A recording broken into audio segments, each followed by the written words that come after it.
Top 5 nama mak-mak Melayu. Yang kelima jatuh kepada Maimunah.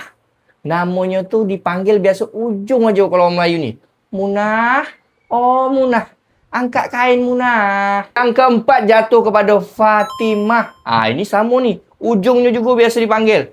Kak Timah, sinilah dulu. Ni ada masak tadi, sempolet. Akak hendak. Yang ketiga jatuh kepada Hamidah. Ni biasanya kalau nama-nama Hamidah ni, profesinya pasti guru dulu ni. Guru. Bu Midah.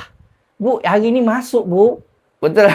Yang kedua ni namanya Halimah. Biasanya yang memakai nama Halimah ni dipanggil Encik Limah, Encik Limah. Biasanya orang baik ni. Lembut orangnya, Halimah kita. Tergambar aja di pikiran kita tu dia orang baik gitu.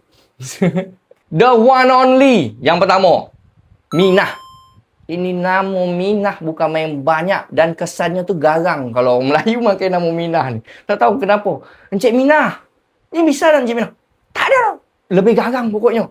Encik Minah ni kesannya garang untuk rasa-rasa akulah Tak tahulah Miko. Miko pernah tak dengar nama-nama lima ni macam mana orang-orangnya? Nama mak-mak Melayu zaman dulu memang banyak akhirannya. Masih ada tak nama-nama yang tadi tu dipakai untuk nama anak je sekarang?